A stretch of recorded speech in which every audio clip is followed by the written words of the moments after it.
Good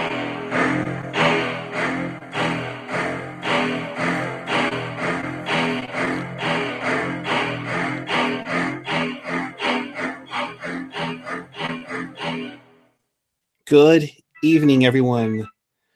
It is Wednesday night, October 3rd, 2018. The San Jose Sharks have played their season opener and have come up on a disappointing end 5-2 over the Anaheim Ducks. They have begun their 28th season in the NHL, and we welcome you to our fourth full season of Teal Town After Dark.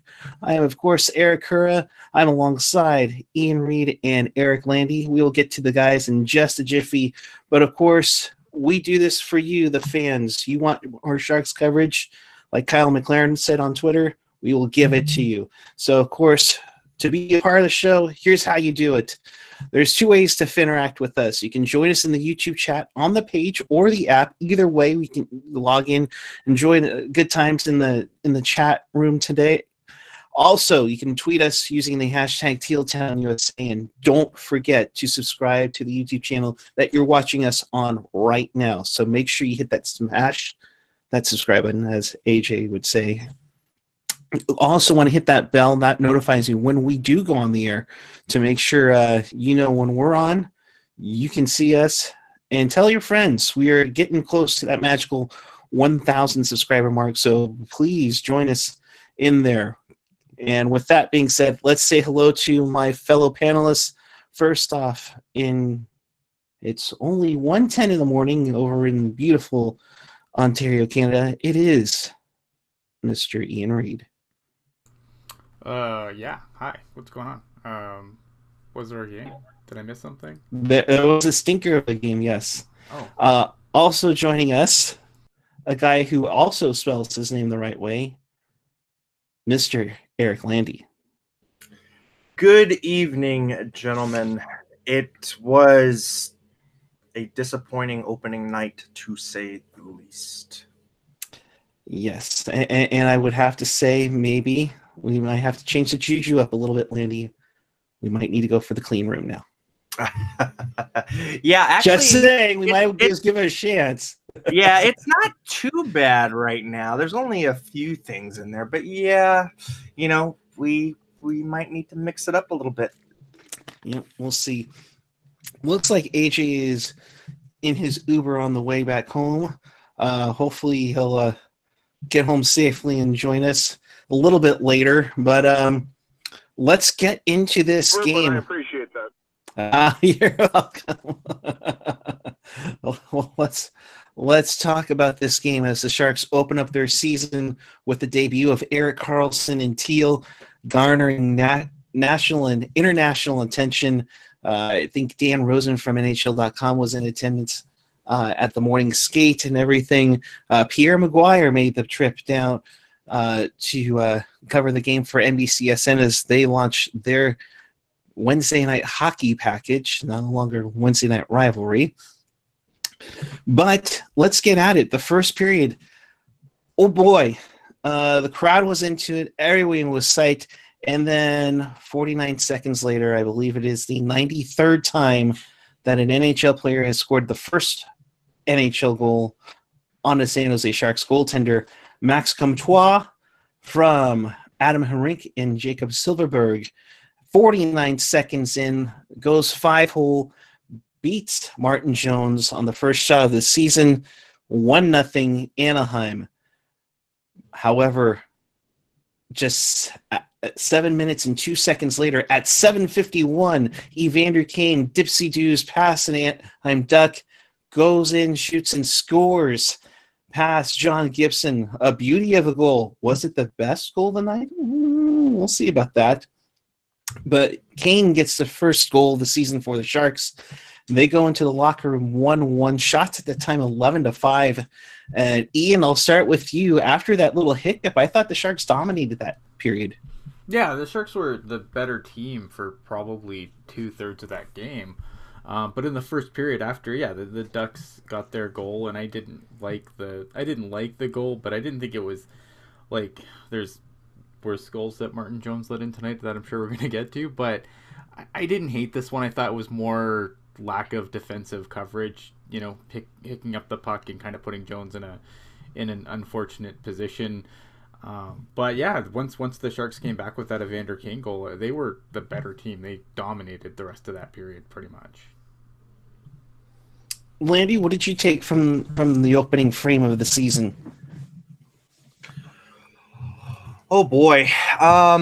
For me, tonight's game, and especially that first opening, that opening period was all about a lack of gel. I mean, it just seemed like from the very get-go, the defensive assignments were a little wishy-washy. I felt like the back pressure by the Sharks was pretty good, and I felt that the defensive structure by the Sharks was pretty good. I felt like they had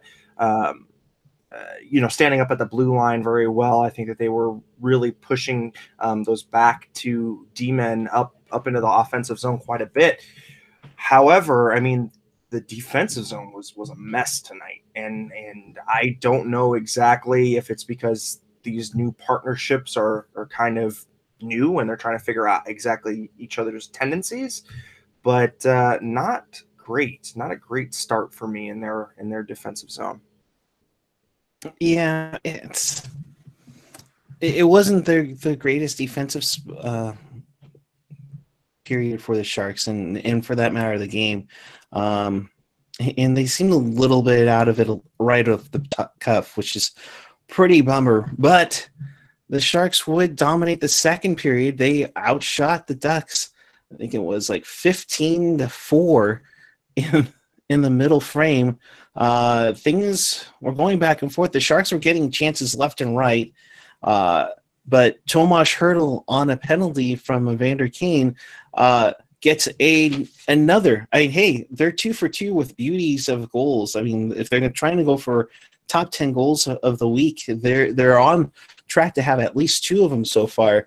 Tomas Hertl with another nifty move to get past Gibson and score, shorthanded at 17-14, makes it 2-1 Sharks. I thought the Sharks had all the domination and looked really good.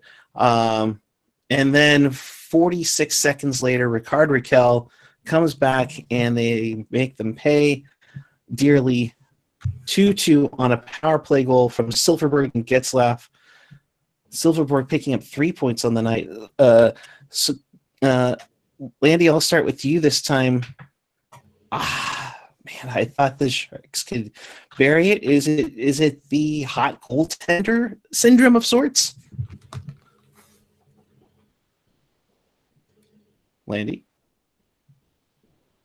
Can you say that one more time? Sorry, bud. No, was it? Do you think it was a hot goaltender that was plaguing the Sharks, or what do you think? Because they only allowed Anaheim 11 shots on goal, even though they were having some defensive troubles tonight. Yeah, I mean, I felt like Gibson's goaltending was pretty good. I thought the shot selection by the Sharks themselves was decent enough, but I don't know. I guess for me, at least, I felt like there wasn't enough. It felt like they were playing to their tendencies, and I felt like Anaheim had the book on how the Sharks like to score with their redirects and with their I guess with their point shots, and I kind of just felt that the Sharks were just too predictable in the offensive zone. Ian, what did you take from the second period? Yeah, the problem with the Sharks, and it was on the power play too, was a problem, was you have guys that can shoot. Like, I like Kevin LeBanc in that dealing the puck role, but you have Carlson and you have Couture. I mean, I understand they both have wicked shots, but Timo Meier can shoot. I can't remember who else was on the power play with that unit. And it's predictable, right? Like, I feel like there's a lot right now of just give the puck to Carlson and watch him go. And I thought Carlson had a great game. Don't get me wrong, but I feel like, he's like the shiny new toy that everyone wants to play with. And it gets predictable after a while, I think. Right, and in that second period, I felt that they were playing a real, almost like a hope hockey with their passes in the neutral zone. You saw that desperation style that kind of crept into their game late last year, where they were kind of putting passes right through the middle of the neutral zone, trying to jumpstart the offense and cheating in the defensive zone, flying a forward high in their defensive zone, and you know what, that kind of came back to bite them. I felt like they were trying to make easy breakouts. They were trying, they didn't want to come back into the boards. A lot of play in the direct, I guess, center of the neutral zone. So I just felt that they kind of were avoiding the dirty areas, so to speak. I mean, the only line that really did a lot of mucking and griming was that fourth line, and Goodrow did not look out of place as a center. I mean, guys, he did pretty well for himself, and I thought his draw taking ability was pretty good, and he was able to direct his wingers in the defensive zone quite well as in addition.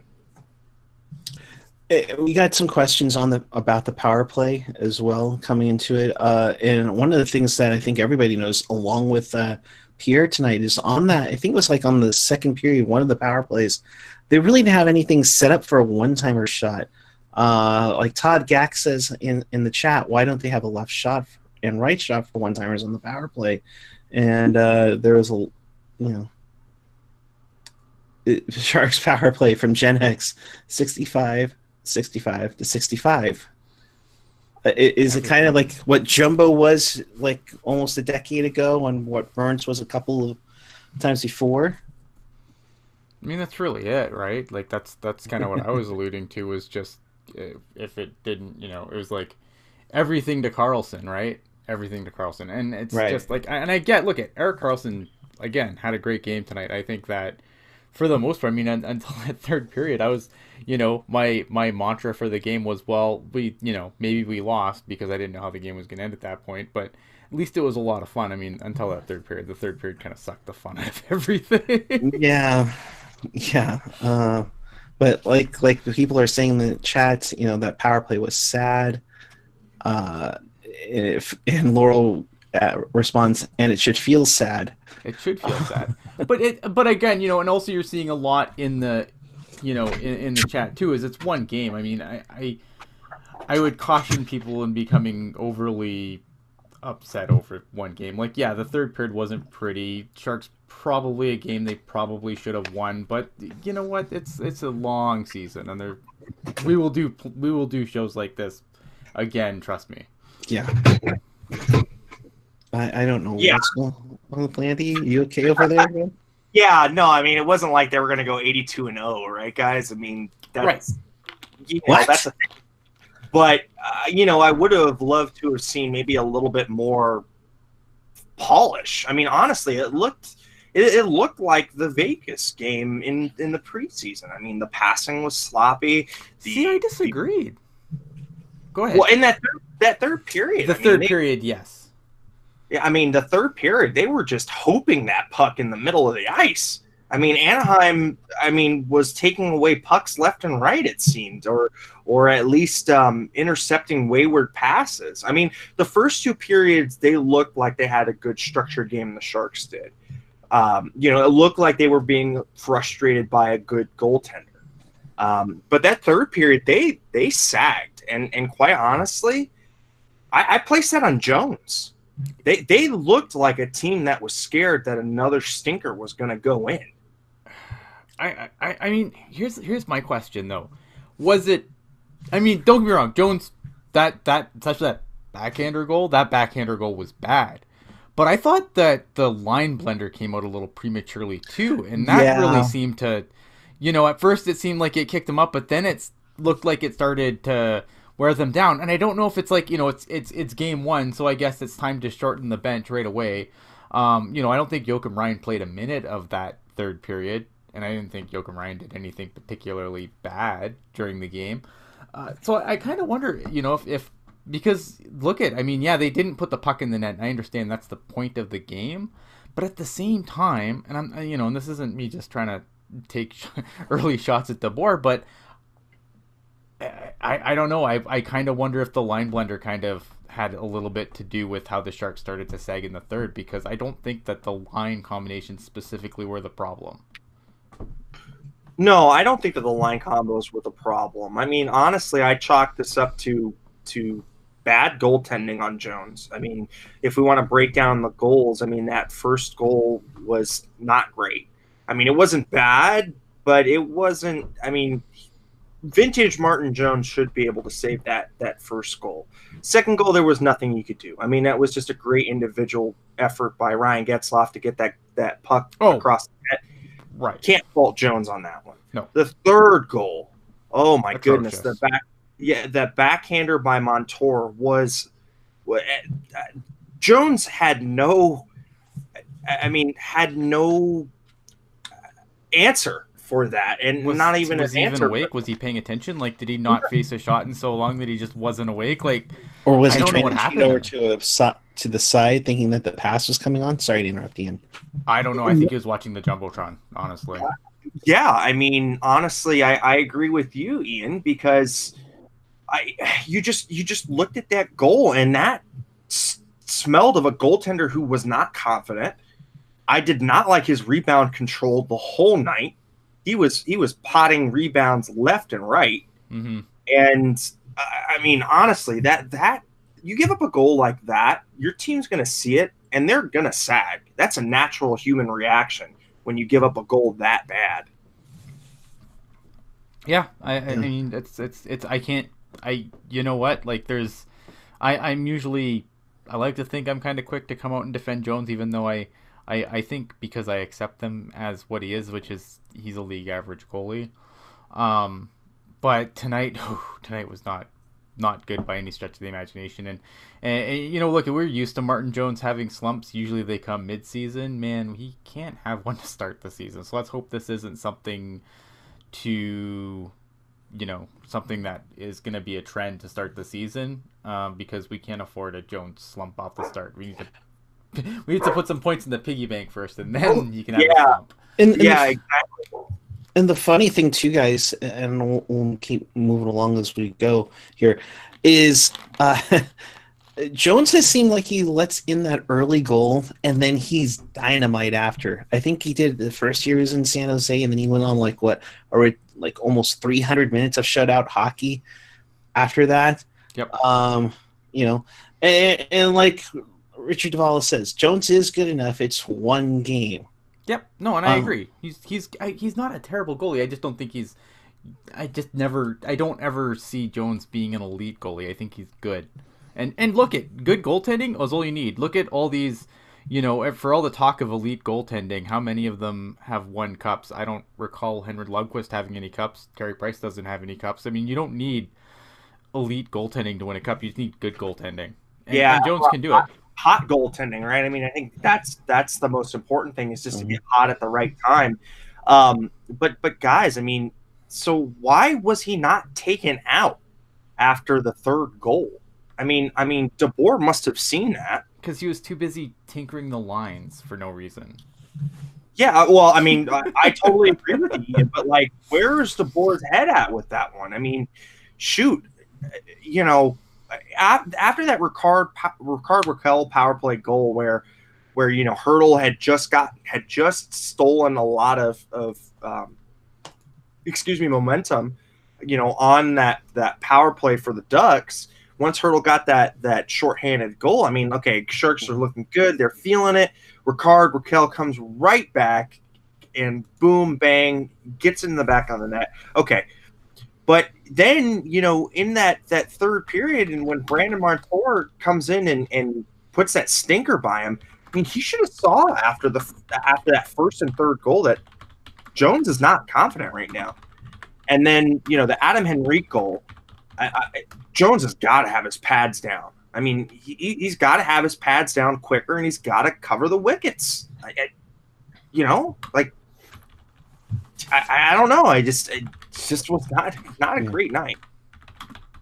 Yeah, and just kind of looking looking in there. I swear I saw somebody on Twitter show that somebody was looking at blenders on Amazon, and North Star 17 says PDB should sell blenders.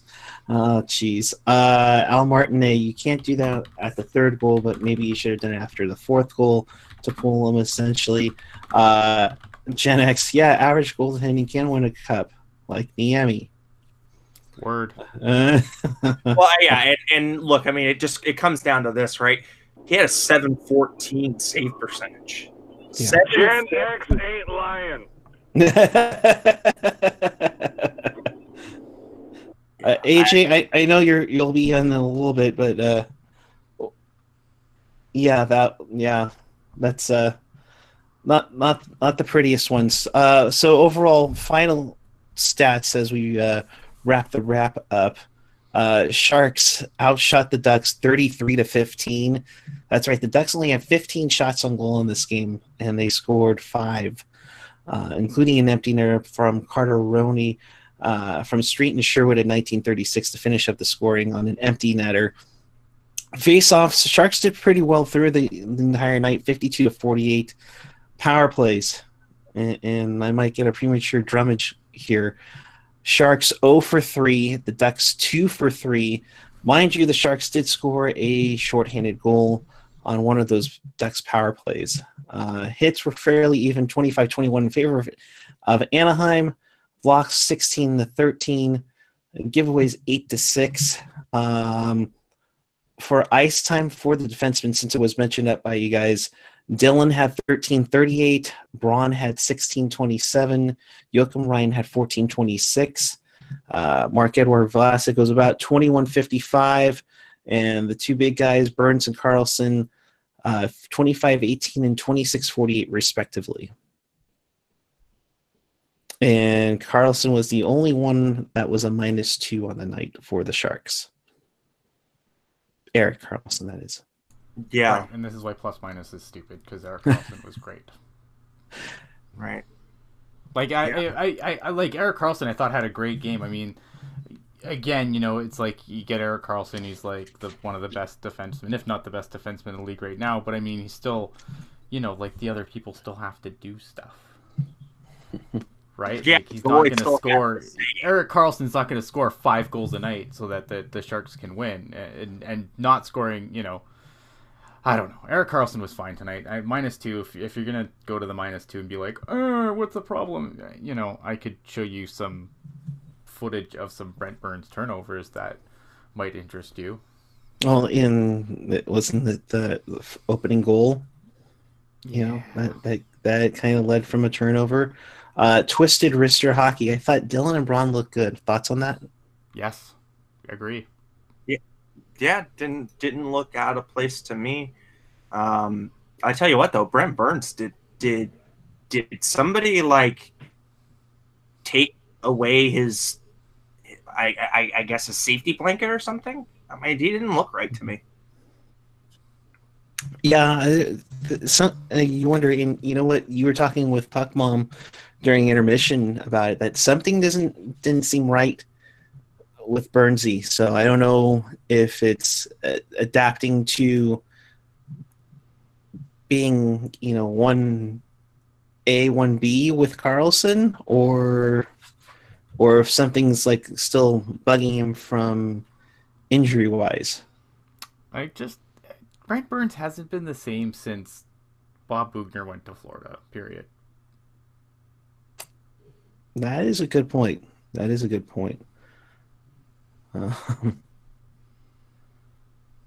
Rob's World of Puck Mom. I miss Puck Mom. Oh, jeez. She's going to have that. Todd Gack asking thoughts on Pavelski.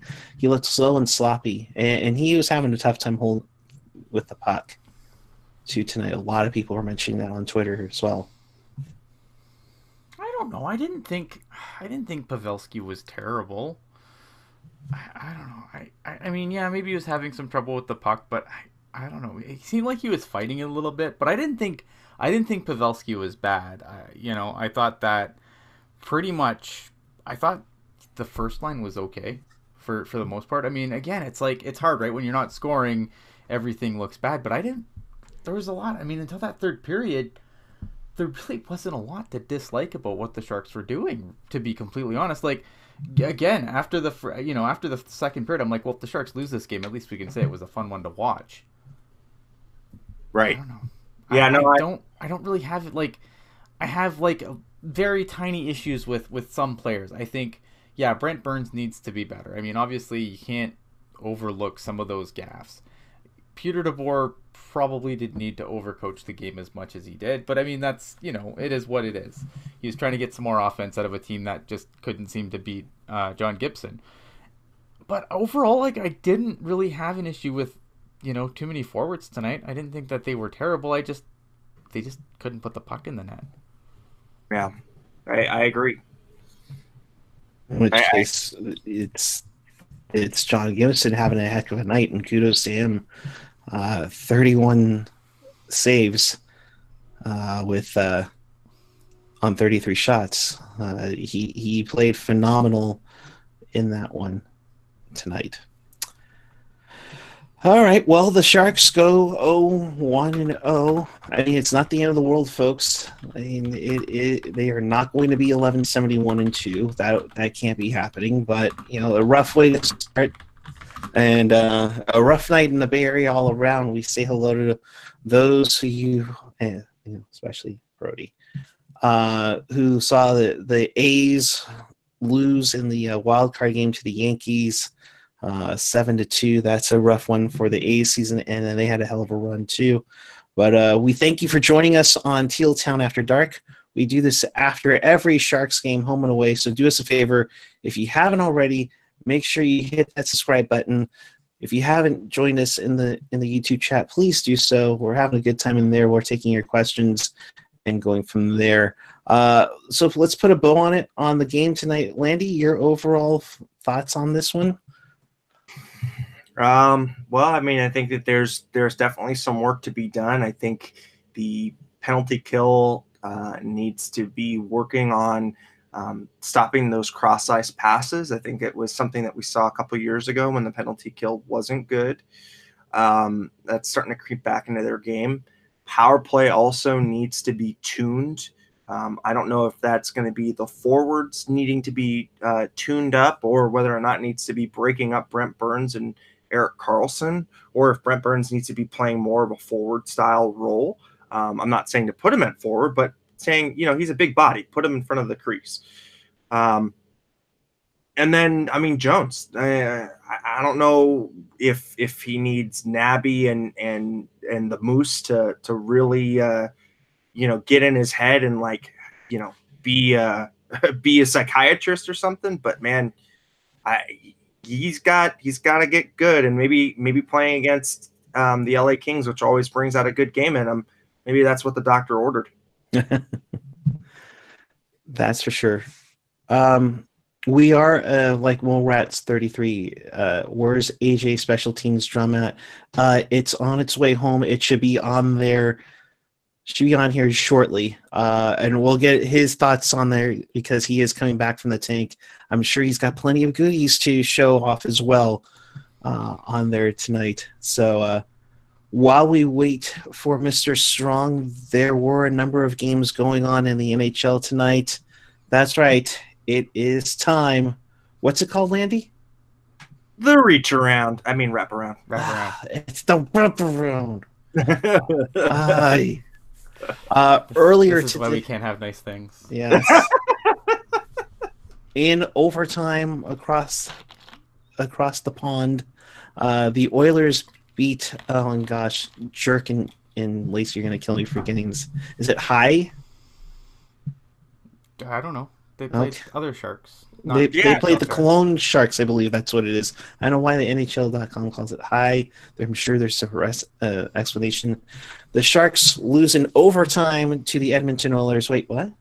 No. What? The Cologne Sharks lose 4-3 to the Edmonton Oilers in part of the Global Series Challenge as they prep to play, I think it's the Devils, this weekend. In action in North America, the Leafs start the John Tavares era with a 3-2 overtime win. Austin Matthews with 2 goals. John Tavares does get his first goal as a Leaf. You're going to hear Steve Dangle celebrate tomorrow on the LFR.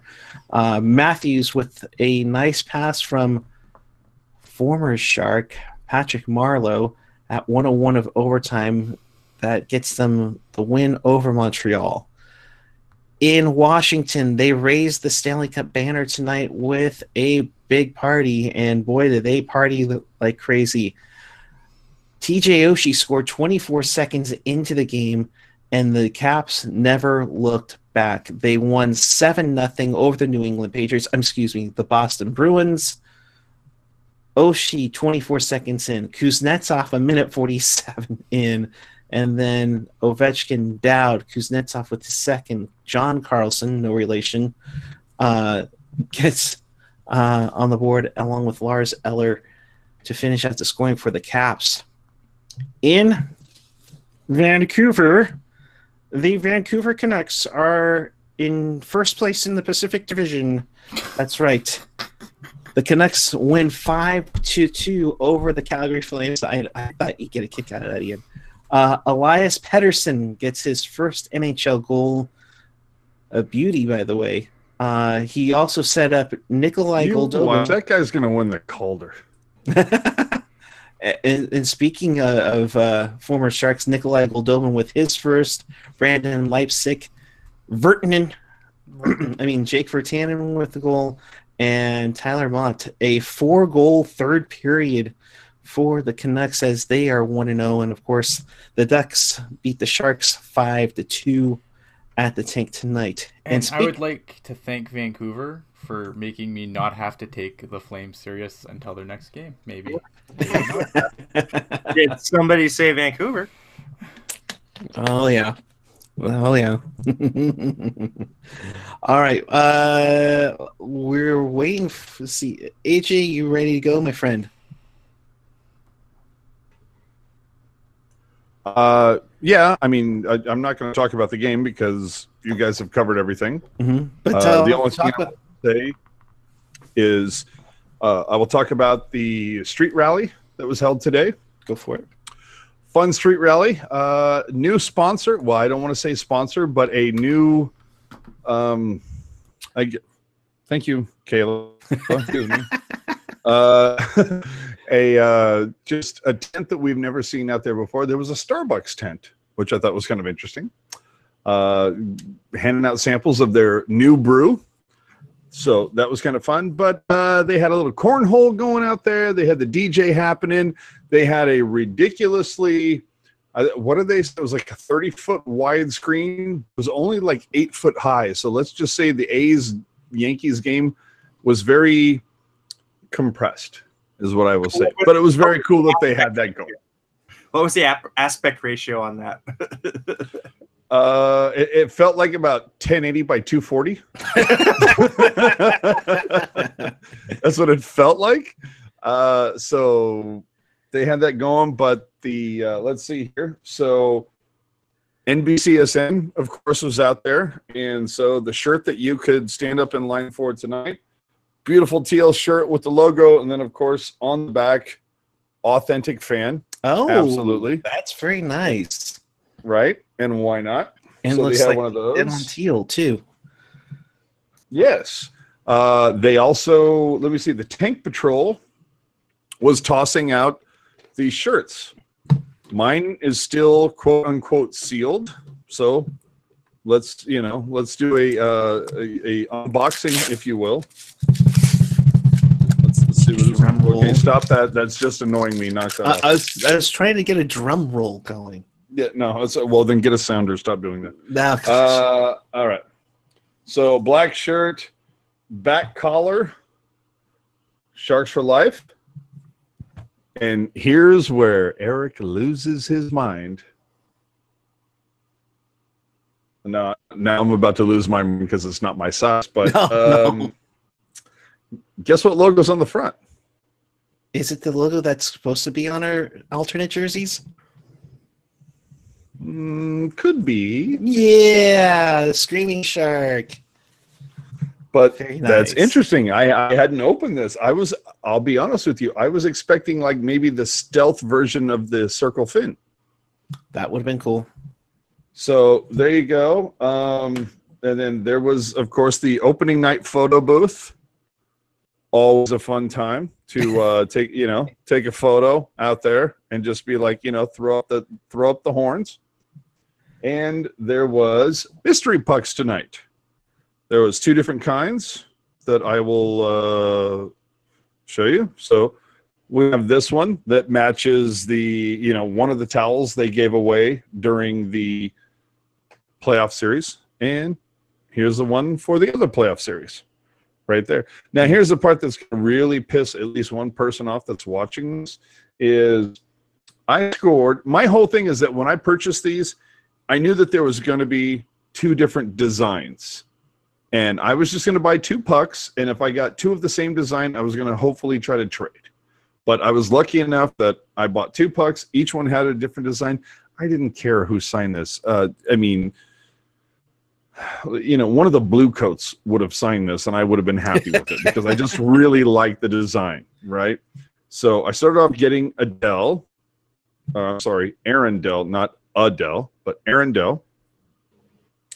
And then I ended up with Brendan Dillon, but friend of our show, Jess, if you're on the chat or what, Jess was sweet enough because I already have a Dillon puck. So she traded me Dillon for Yoki Ryan, which I needed one. So I appreciate that. And then to top it all off, ran into our buddy Steve, who hooked me up with the 8x10. Oh, nice. Signed. I'm trying to get it without the glare. Good luck. But, hooked me up with that, signed to me. And the really cool part, hooked me up with a puck, but signed. Okay, let me take it out of the cube. I'm never going to get that out of there. But signed Doug Murray 41, not 3, 41. So anyway, aside from the score, fun time tonight. Good. So that was it. So the only thing I will, aside from giving you guys the spiel about what happened during the pregame rally, I will say I was a little disappointed to not see NBCSN California Bay Area either. Like the last few opening days, opening nights, or whatever you want to call it, they've gone live from the street rally. NBCSN nowhere to be found yet. They have important baseball to watch. Yeah, that's what I guess, but I mean, it's not like the Giants or the the Warriors aren't doing anything. The Giants are out. There could have been something. Is all I'm. Even if just come out there to record something to play later. So either way, that part was a little disappointing. But other than that, had a lot of good time out at the rally. One thing that I will point out, for the longest time, I don't know, I mean, Eric, you can probably attest to this.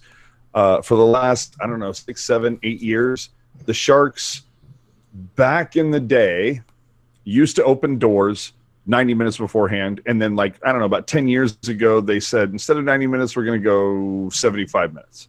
Well, tonight they opened the doors 90 minutes beforehand. Now, I don't know if that is something just for opening night or if they're going to continue to do that this season, but it was something that I enjoyed. It's nice to get in there a little earlier, get your spots and, get your mystery pucks or anything that you want to partake in. But it was good. And before I get out, on my walk from the parking lot to the rally, heard from at least 3 or 4 different people. I've never met these people. I don't know who they are, but at least 3, 4, 5 people screamed out, AJ, dude, love the podcast. Nice. So for those of you who screamed that out, and I know one of them was from Sacramento, and made his girlfriend listen to our show with Brody all the way down. Oh, gosh. So, yeah. She wanted to listen to, whatever was on the radio, and he goes, no, we need to hear this. So either way, the people that said hello to me cannot thank you enough for watching and supporting the show. So that was fantastic. So other than that, that's my wrap up. Sorry if I droned too long, but there you go. No, you're good. You're good. Christine was saying her mystery pucks are Melker Carlson and Dylan Gambrell, one of each design. Would she like to trade Adele for the Gambrell? Is all I'm saying. You can talk about that. Hopefully that she'll mention that a little bit later. Gen X Choppy Stick Shark looks exactly the same as Screamy Shark. Apparently Ian likes that Shark do song. I have children. It's my jam. Yeah, there you go. I have a 5-year-old that loves it. Nice. We might have to make a parody if they go deep in the playoffs tonight. 365 members get in pretty early, which is very nice. Season's over. What are you talking about playoffs for? Season's over. They lost. I don't know why you. What are you talking about? No, 365ers, they get in 15 minutes earlier. Yeah. There you go. Which is solid if you're looking for a place to park so you can have something to eat. Which is true. You want to walk around and enjoy the atmosphere and everything, especially on opening night. It's nice. Jenny Hockey saying, so jealous of the crankshaft photo, #beauty.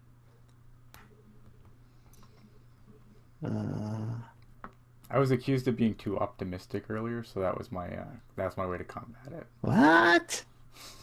No. Well, that's Clearly, whoever doesn't know you. Okay. Can someone answer why the Sharks have a shark logo crest with totally different Sharks logo shoulder crest?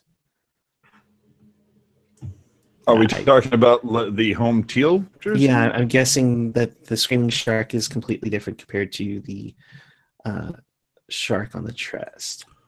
Yeah, but I mean, the circle fin on the original jersey was completely different from the crest. That's true. And I think that the circle fin was like the only one that wasn't designed by Terry Smith.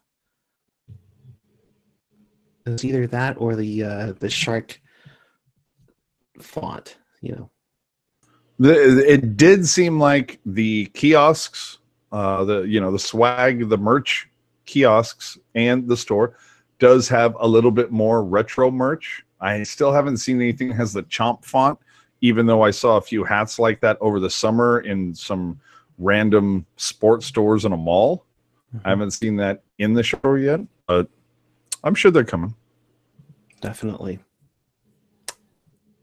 All right. Well, while Richard Duvall is planning the Canucks parade, apparently, and Ian's welcoming the new Canuck overlords. Let's go through, I guess, final thoughts, Mr. Landy, and where the people can find you as well. Yes, you can find me at Eric Landy on Twitter. And Instagram, it's Eric Landy. On Facebook, it's Eric Landy. I don't make any qualms. You can find me using my first and my last name on all of the social media garbage. As for my final thoughts, look, I don't mean to hang this on one person, but Jones is bad and he should feel bad. All right. And tonight, playing the port of Hockey Jerk is one Eric Landy. Mr. Reed, your final thoughts on where the people can find you. And pimp your stuff. You can find me on the Twitter machine at Ian Blogs Hockey. You can also find me on the Teal Tinted Glasses podcast. Last night we talked to Paul Jackal, so if you haven't caught that already, be sure to check it out. Other than that, solid show, by the way. Yes, very nice. Thank you. Something we didn't touch on tonight, and I kind of want to soapbox a little here, so bear with me. This Brad Marchand thing is really bothering me. Because obviously it's going to bring out... I'm going to go get some popcorn. I'll be right back. Okay. For those that don't know, Brad Marchand, I guess Lars Eller may have been a little too celebratory after his 7th goal when your team's getting killed. And Brad Marchand, being the super tough dude that he is, had to go and make him pay for it. And, Lars Eller in his first NHL fight gets his head split open by Brad Marchand. And I hate this because it's stupid. For one, I get it, don't celebrate the 7th goal. shut up. Don't be down by 6. Then you won't get a 7th goal against you. Totally The other agree with thing that really pisses me off about this, sorry, pardon the language, I'm really fired up about this, is that where else in life can you, like, oh, well, this guy gloated, so I had to go punch him in the head. Like, if I'm at work and I gloat about a promotion and someone, is that, oh, well, Ian, you shouldn't have gloated about your promotion, and now that's why Tommy over there had to kick your head in. Like, where else? Well, like, let's be honest, the other team should have stopped you from getting that promotion. That's true. That's right. Exactly. Exactly. I mean, it really bothers me. Like, I'm not an anti-fighting guy completely. Like, I think that there's some fights that definitely have no place in the game, like the stage stupidity and stuff. But this idea that, well, this is justified because he celebrated a goal, like, that's ridiculous. And I hope Brad Marchand gets the book thrown at him, which he won't because he's a star, but he should. Because I think the NHL, if they don't do something about it, is setting a dangerous precedent. But it's run by a bunch of guys that are going to go, yeah, he totally should have got punched in the face for celebrating. So, hockey's dumb sometimes, and that's one of them. That's well, let me ask you, though. Is it basically kind of a similar idea of the guys who, put one 435 feet into the bleachers and maybe they kind of, coming out of the batter's box, maybe they do a little bat flip or they do a little dance coming out of there because they, jacked one and scored a 3-run homer, and that's their version of celebrating. And then, of course, the next time that guy comes up, they get beamed by the ball because, oh, you celebrated too much, which, of course, goes back to the whole idea of, well, if you don't want to celebrate, if you don't want me to celebrate, don't allow me to hit a home run. It's not even just that. Yeah, and I don't understand. Rob's right. It's like, Ian's Canadian. He doesn't understand baseball, and he's completely right. Wait, here's the thing. Here's the thing, though. Like, this is Brad Marchand we're talking about, because Brad Marchand's never taunted a bench before or done any of, like, he's a giant douchebag hypocrite. Hold on. Wait, I still have very good memories of 2011 Stanley Cup final playoffs. Right? Like, I don't know. It is what it is. I mean, I don't. I just swallowed a fly. That's amazing. and with that, I'm done. Apparently. Go get some water, Ian. Oh goodness. It was a Yeti fly. Yeah. Jeez. Yes, if you haven't checked out the Teal Tinted Glasses episode they did last night with Paul Gaffel, definitely check that out. Mr. Strong, we did a Pacific Division preview with Brody Brazil. And which was also awesome. Tell us where you could be found on the social and your final thoughts. It's going to be no, you're not going to find me anywhere near Brody Brazil's house after what happened with the Yankees and the Athletics tonight. But other than that, give Brody a hug. Oof, yeah, in a big way. You can find me on the hold on. 2011 was the lockout year. No, what? 2012, 2013 was the lockout year. Yeah, and Davalos. A lockout. It was a shortened season. Work stoppage, as the fair commissioner would say. Yeah, Davalos. Look, know your facts before you at me, bro. No, I'm kidding. But final thoughts, hey, it's opening night. It's not like the Sharks have not lost an opening night game and gone on to have a very successful season. Carlson, everything. We know PDB is going to dial this bunch in. It's going to take a couple of games. We'll see what happens. I actually think that, that they're going to play their next, what is it? 1, 2, 3, 4. So they got 5 games on the road.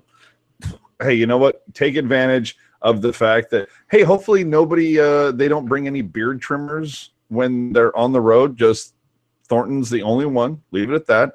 But go on the road, dial your stuff in, bring it back, beat Buffalo, beat the crap out of Buffalo. But that's it. It's, nobody lose their mind. It's one game. Did we see some really good things? The King goal, the Hurdle goal? Yeah, those were sweet. So work on the defense, work on your special teams. I think you'll be fine. On the Soch, you can find me, AJ_Strong, on Twitter and on Instagram. Also throwing in some photos here and there for the Teal Town USA Instagram. So by all means, follow us on there. Sometimes we put some interesting stuff that we don't put it anywhere else but there. And then, of course, subscribe to the YouTube channel. Drive for 1,000. Hashtag TTUSA1000. I'm not going to lie to you, people. The prize box is starting to get a little heavy. So help us out. Help us out with the drive to 1,000, people. Tell a friend. Drive Teal Town USA YouTube subscriptions to 1,000. Yeah. Back to you, Eric. Hashtag quest for 1,000 subs. From what AJ said, though, I think that's great. I think that the Vancouver Canucks have to leave their video games at home, and the San Jose Sharks need to leave their Clippers at home. Oh, no. There you go. And evidently, the Edmonton Oilers left everything at home because they had to go to Europe. Those poor bastards. No. I am Eric Kura. You can always follow me on Twitter and the Instagram at PuckGuy14. Of course, you can get a lot more of all this and then some. Catch us everywhere. Always available at tealtownusa.com or your favorite podcatcher, whether it's iTunes, Google Play, SoundCloud, Stitcher, TuneIn. We are there. Even with some audio special content where we had all of our Pacific Division teams previews. Definitely subscribe to the YouTube channel, as the guys have said before. Felix put out a brand new segment on tealtownusa.com, his article about growing the game. Check it out. Felix is one of our awesome writers, and we appreciate him immensely. So hashtag TTUSA1000, get out there. We have the prize closet ready to go for us. Tons of prizes going your way. With that, And if you're interested in the CUDA, might see a little more coverage this season. That's all I'm saying. definitely. And don't forget, while the go ahead, Landy. I said Barracuda. That's right. Thank you. The Sharks play in LA on Friday night, but the Barracuda have their home opener at the Tank at the same time against Peter Budaj and the Ontario Reign. Tickets still available. Go check them out. I think there's a poster giveaway for opening night, along with $2 beers and $1 hot dogs. Oh yeah, Live by the sword, Budaj by the sword. that's right. So until Friday night, we'll be back with you then to talk about not one, but two games. Sharks and Kings, Barracuda and Reign. We will be back with you with all of that. So for Eric Landy, Ian Reed, AJ Strong, I am Eric Kura. Good night and keep it real. Keep it teal. Keep it real teal. We will see you on Friday. Good night, everyone.